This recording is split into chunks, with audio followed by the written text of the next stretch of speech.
Hi welcome back to my channel.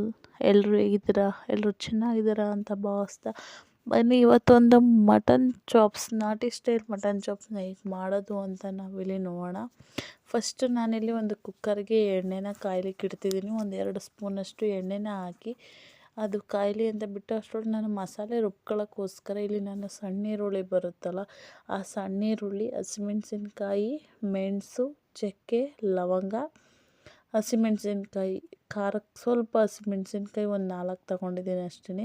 ಹಾಗೆ ಶುಂಠಿ ಬೆಳ್ಳುಳ್ಳಿ ಪೇಸ್ಟು ಒಂದು 2 ಸ್ಪೂನು, ದೊಡ್ಡ ಸ್ಪೂನಲ್ಲಿ 2 ಸ್ಪೂನು, ಸ್ವಲ್ಪ ಚಿಕ್ಕ ಕಪ್ಪಲ್ಲಿ ತೆಂಗಿನಕಾಯಿ ತುರಿ, ಹಾಗೆ ಸ್ವಲ್ಪ ಕೊತ್ತಂಬರಿ ಸೊಪ್ಪು, ಇದಿಷ್ಟನ್ನು ಕೂಡ ನಾನಿಲ್ಲಿ ರುಬ್ಬಕ್ಕೆ ಅಂತ ಇಟ್ಕೊಂಡಿದ್ದೀನಿ. ಇದಿಷ್ಟು ಐಟಮ್ನ ನೀವು ಫ್ರೈ ಮಾಡು ಕೂಡ ರುಬ್ಬೋದು, ಇಲ್ಲ ಅಂತ ಅಂದರೆ ಹಂಗೆ ಹಾಕ್ಬೋದು. ನಂಗೆ ಟೈಮ್ ಆಗಿತ್ತು ಅಂತ ಆ್ಯಕ್ಚುಲಾಗಿ ನಾನು ಫ್ರೈ ಮಾಡಲಿಲ್ಲ, ಹಾಗೇ ಮಾಡಿದೆ.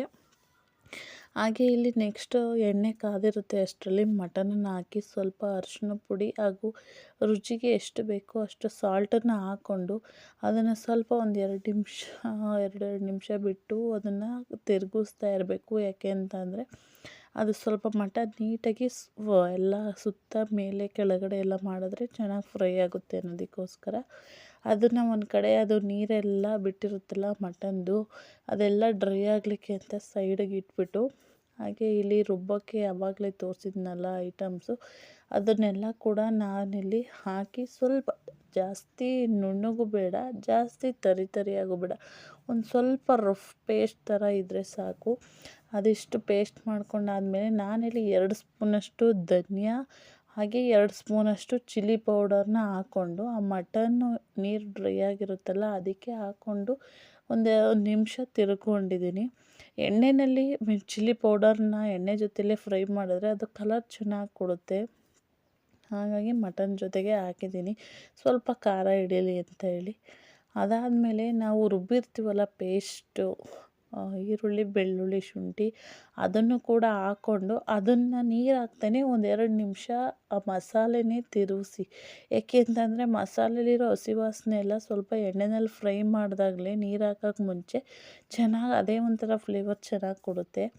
ಅದು ಒಂದು 2 ನಿಮಿಷ ತಿರುಗಿಸಾದ್ಮೇಲೆ ಅದಕ್ಕೆ ಒಂದು ಸ್ವಲ್ಪ ನಮಗೆ ಕನ್ಸಿಸ್ಟೆನ್ಸಿ ಎಷ್ಟು ಬೇಕು ಅಷ್ಟನ್ನು ನೋಡಿಕೊಂಡು ನಾವು ನೀರನ್ನು ಹಾಕ್ಕೊಂಡು ಕೂಗಿಸ್ಕೊಬೇಕು. ಜಾಸ್ತಿ ನೀರು ಹಾಕ್ಕೊಂಡ್ರೆ ಅದು ಸಾಂಬಾರು ಥರ ಆಗಿಬಿಡುತ್ತೆ. ಸೊ ನಾನಿಲ್ಲಿ ಮಟನ್ ಚಾಪ್ಸ್ ಮಾಡ್ತಿರೋದ್ರಿಂದ ನನಗೆ ಸ್ವಲ್ಪನೇ ನೀರು ಸಾಕು ಅಂತ ಅನ್ನಿಸ್ತು. ಹಾಗಾಗಿ ಸ್ವಲ್ಪನೇ ನೀರನ್ನು ಹಾಕ್ಕೊಂಡು ನಾನಿಲ್ಲಿ ಕೂಗಿಸ್ಕೊತಿದ್ದೀನಿ. ಚೆನ್ನಾಗಿರುತ್ತೆ ಗೀ ರೈಸ್ಗೆ, ಚಪಾತಿ, ದೋಸೆ, ಪೂರಿ ಹಾಗೂ ಇಡ್ಲಿ ಜೊತೆಗೆ ಚೆನ್ನಾಗಿರುತ್ತೆ. ಹಾಗೆ ಇದ್ರ ಮುದ್ದೆ, ನಾವು ಮಂಡ್ಯದವರು ಅಂತ ಅಂದಮೇಲೆ ಮುದ್ದೆ, ಮಟನ್ ಸಾರು ಜೊತೆಗೆ ಮುದ್ದೆ ಇರಲೇಬೇಕು ನಮಗೆ. ಹಾಗಾಗಿ ನಮ್ಮ ಮನೆಯಲ್ಲಿ ಮಟನ್ಗೆಲ್ಲ ಮುದ್ದೆ ಇಷ್ಟಪಡ್ತಾರೆ ಜಾಸ್ತಿ ಅಂತ ಹೇಳಿ ಮುದ್ದೆನ ಮಾಡಿದ್ದೆ.